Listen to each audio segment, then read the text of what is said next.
Acción Cristiana Mundial, un ministerio para llevar el Evangelio donde haya un oído que escuche y un corazón abierto a Dios. Venga a nosotros tu reino, dice la tercera estrofa de la conocida oración modelo que Jesús nos enseñó a través de sus discípulos, como está escrita en el Evangelio de San Mateo. Pero, ¿qué es lo que realmente estamos pidiendo cuando decimos, venga tu reino? Veamos entonces primeramente lo que dijo Jesús en el Evangelio de Juan capítulo 18, cuando previamente Poncio Pilatos le había preguntado, ¿eres tú rey de los judíos? Y respondió Jesús, mi reino no es de este mundo. Si mi reino fuera de este mundo, mis servidores pelearían para que no sea entregado a los judíos. Pero mi reino no es terrenal. Está en el versículo 36 del capítulo 18 de Juan, como antes mencioné.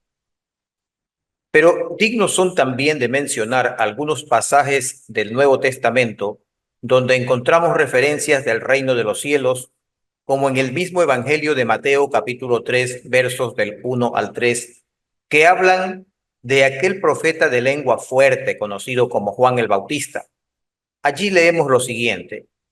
En aquellos días vino Juan el Bautista predicando en el desierto de Judea y diciendo, arrepentíos, porque el reino de los cielos se ha acercado. Pues este es aquel de quien habló el profeta Isaías cuando dijo, voz del que clama en el desierto, preparad el camino del Señor, enderezad sus sendas.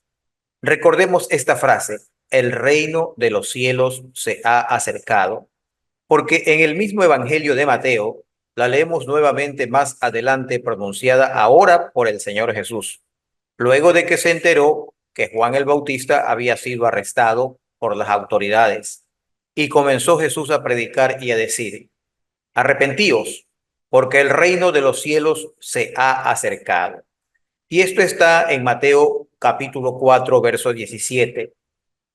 Tanto en uno como en el otro pasaje se anuncia el acercamiento del reino de los cielos, del reino de Dios, del que pedimos que venga a nosotros. Y esto tiene dos connotaciones que no se excluyen una a otra, como veremos más adelante. Pero primero recordemos que la vida de cada hombre sobre la faz de la tierra es realmente efímera y pasajera, como la niebla que aparece por un poco de tiempo y luego se desvanece, conforme está escrito en la epístola de Santiago, capítulo 4, verso 14. Y si tomásemos la historia de los últimos 5.000 años y la pudiésemos resumir en apenas media hora, a la luz de las profecías, veríamos cómo los hechos se enlazan unos con otros y aquello que en un tiempo parecía improbable se ha ido cumpliendo uno a uno, a veces no con la exactitud con la que fueron interpretadas en su momento, pero cumpliéndose de todos modos. Hoy vivimos tiempos muy convulsionados que nos han llevado a creer que realmente vivimos los últimos tiempos. Y muchos dirán, sí, es cierto, pero ya hemos vivido antes tiempos de suma violencia, deterioro moral y guerras atroces, y seguimos aquí de todos modos. Pero la diferencia es que el poder destructivo que ha ido desarrollando el hombre ha sido mayor cada década.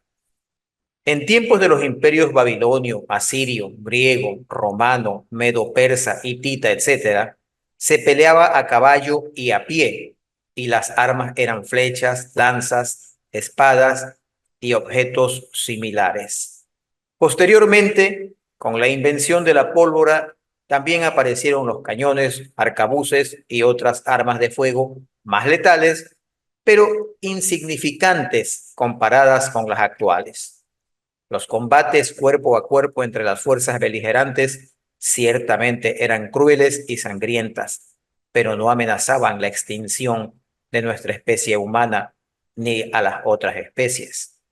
Hoy, sin embargo, a partir del invento de la aviación, el desarrollo de enormes buques de guerra, portaaviones y el descubrimiento de la energía atómica sobre todo,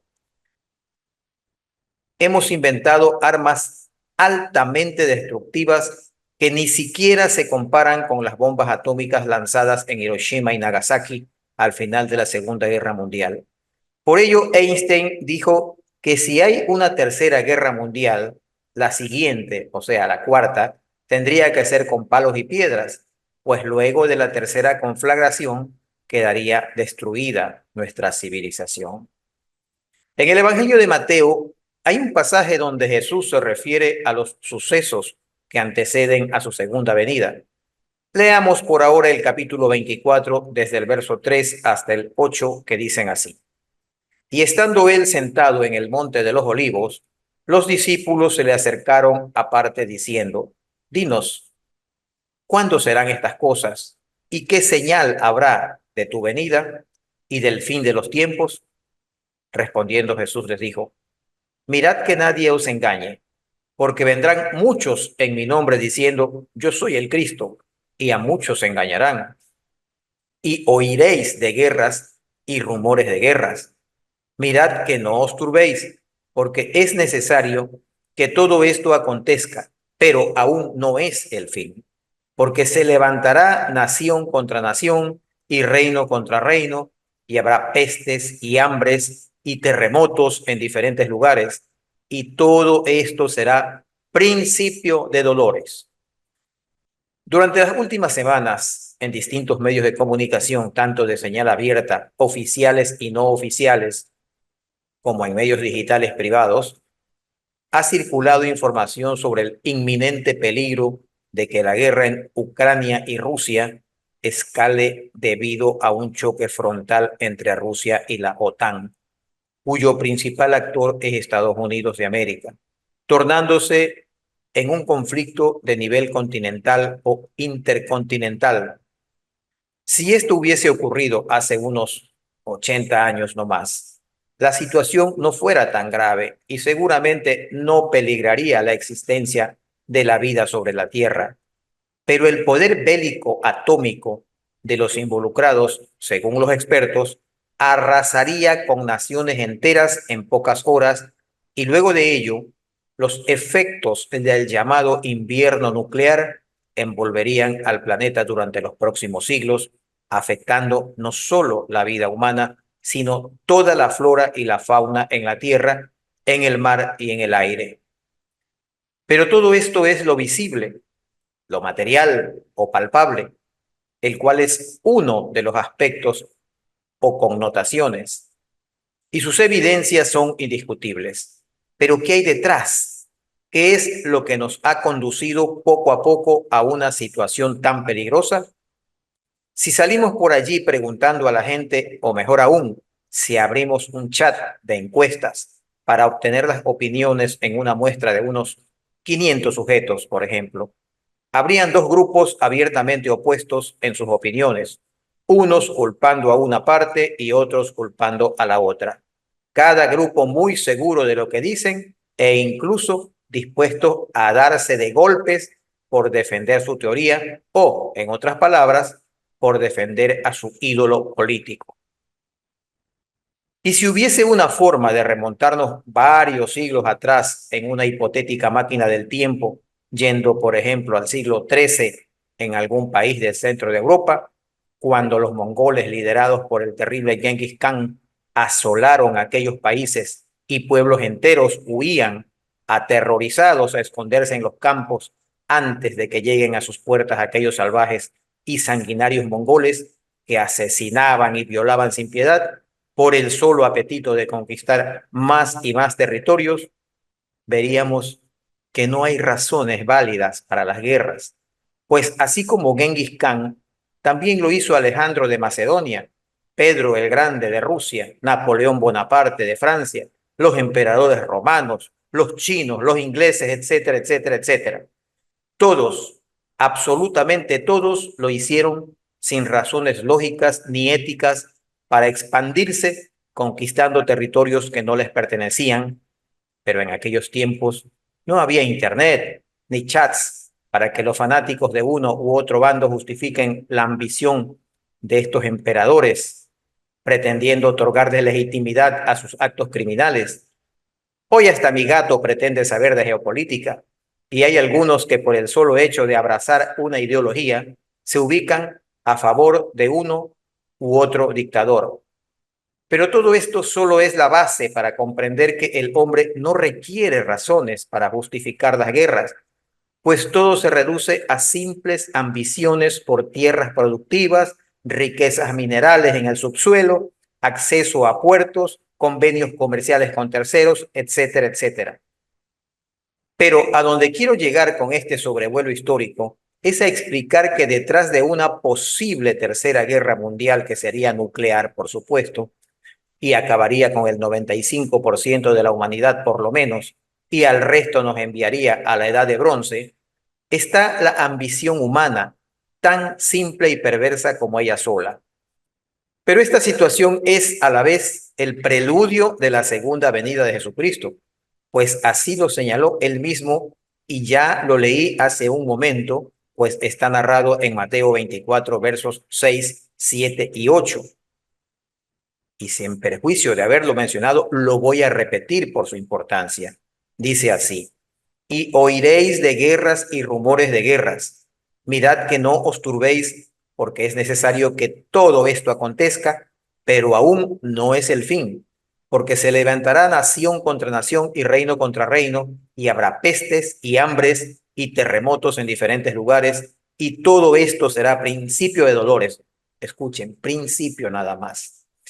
Y por su enorme importancia e inminente proximidad, no puedo pasar por alto el contenido del capítulo 13 del libro de Apocalipsis respecto al surgimiento del anticristo y particularmente a la obligatoriedad que se impondrá a todo hombre y mujer, ricos y pobres de todas las naciones, de llevar una marca o un código sin el cual no podrá comprar ni vender nada, quedando como un marginado de la sociedad si acaso tiene alguien que le dé de comer. Pero a la vez, todos quienes lleven o permitan que les imponga esa marca quedarán excluidos de la salvación. Qué terrible, ¿verdad? Pero en cuanto a la apostasía espiritual que acompañará a estos eventos, el Evangelio de Mateo indica en el capítulo 10, verso 21, que el hermano entregará a la muerte al hermano y el padre al hijo, y los hijos se levantarán contra los padres y los harán morir. Sí, señores, el reino de los cielos se ha acercado en sus dos connotaciones, esto es, en cuanto al espiritual, que es en el corazón de los creyentes, y en cuanto al fin de los tiempos, con la segunda venida del Señor. Y todos estos eventos que se anuncian son solo el principio de dolores. Cuando Cristo resucitó al tercer día, después de haber estado sepultado, se apareció varias veces a sus discípulos y se reunió con ellos, anunciándoles que volvería.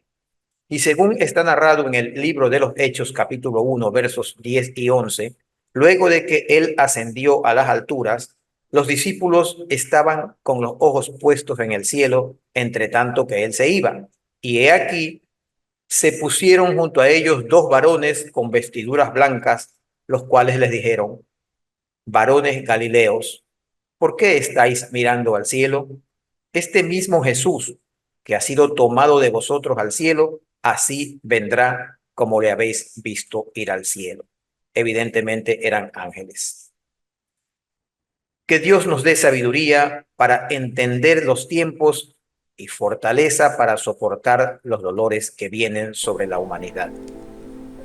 Amén. Si le ha gustado este mensaje, compártalo con amigos y familiares para que este ministerio se expanda y suscríbase a nuestro canal para no perderse futuros mensajes.